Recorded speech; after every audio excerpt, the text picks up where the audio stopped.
السلام عليكم ورحمه الله وبركاته. اهلا وسهلا بكم في حلقه جديده من حلقات قناه الصبي المصري. معاكم احمد فتحي. حلقتنا النهارده حلقه عملي من الحلقات اللي انتم بتحبوها، وهي حلقه مهمه لان في كذا حد بيسالني عن المغزى بتاع الحلقه دي. المغزى ده بتاع الحلقه دي اللي هو تاثير الابعاد البؤريه على تظبيط الشخص او تظبيط شكل الشخص. يعني ايه؟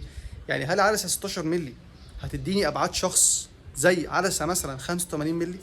طب احنا ليه بننصح في التصوير لما تيجي تصور اشخاص ان انت تستعمل عدسات ذات بعد بؤري كبير؟ طب احنا ليه ما بنصورش اشخاص كتير بابعاد بؤريه واسعه زي مثلا 24 او 16 او الكلام ده كله؟ ففي الحلقه دي هناخد شويه صور بابعاد بؤريه مختلفه وهنشوفهم وهنحطهم جنب بعض ونشوف الفرق ايه. 16 35 دي اف 4، فهضطر ان انا يبقى كل التست على اف 4 عشان تشوف التاثير متساوي. يبقى الاختلاف الوحيد هو البعد البؤري. فهنبتدي التست بتاعنا، كل الصور هتكون فتحه 4 باختلاف العدسات اللي هصور بيها. فبنبتدي نبتدي كده من اول 16 مللي لحد 85 مللي، نشوف اشهر الابعاد البؤريه في النص ايه.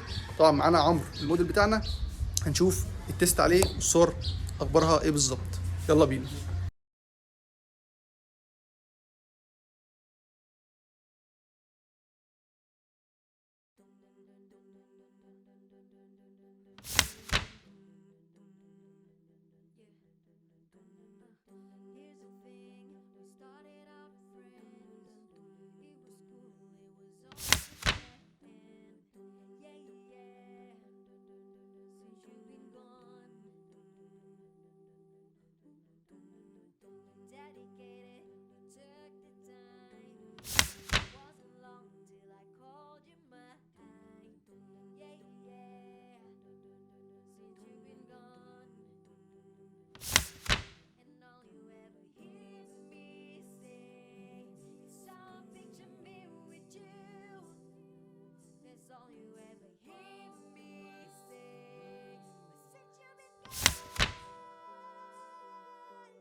ظهر لك كل صوره خدتها وجنبها البعد البؤري، ويظهر لك دلوقتي كل الصور جنب بعض بالابعاد البؤريه اللي انا صورت بيها. انا صورت على 16 مللي، 24 مللي، 35 مللي، 50 مللي، 85 مللي. طبعا في ابعاد بؤريه في النص كتير زي 28 مللي، 20 مللي، الكلام ده، بس انا اخترت اشهر الابعاد البؤريه اللي الناس بتصور بيها، زي مثلا 24 مللي في منها برايم، ال 35 مللي في منها برايم، الكلام ده كله. فدلوقتي انت افضل صوره بالنسبه لك هتكون انهي صوره؟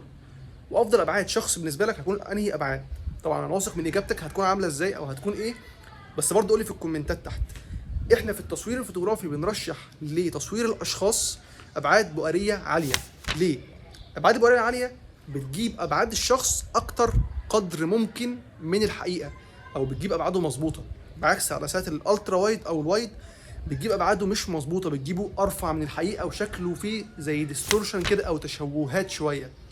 فعشان كده ما بننصحش ان احنا بنصور بعدسات الترا وايد اشخاص. يعني ممكن يبتدي تصوير ب 24 مللي، 35 مللي وانت طالع 16 ممكن، بس ما نقربش قوي من الشخص، نخليه الى حد ما في النص، ما نخليش الشخص يجي يمين او شمال كادر، نخليه بقدر الامكان في النص وما نقربش منه قوي عشان ما يبقاش شكله زي ما انتم شايفين الصوره اللي ببعد ال 16 مللي.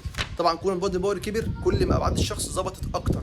طبعا اشهر بعد بؤري في التصوير ده او اشهر عدسه في تصوير الاشخاص او بعد بؤري كبير وكويس هو 70 200 او ال 200 مللي بمعنى اصح.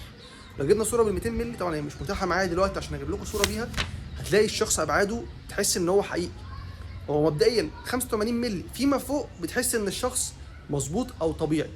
ده البعد البؤري اللي احنا بنرشحه، اللي هو 85 مللي. طبعا ال 50 كويسه، بس كل ما علينا زي ما قلت كل ما كان افضل. فدي كانت حلقه النهارده، حلقه خفيفه وسريعه كده، يا رب تكون فدتك. ولو استفدت ما تنسانيش من دعائك. لو عوزت اي حاجه سيب لي سؤال في الكومنتات او ابعت لي على صفحتنا، لينكها في الديسكربشن تحت الفيديو. وسلام.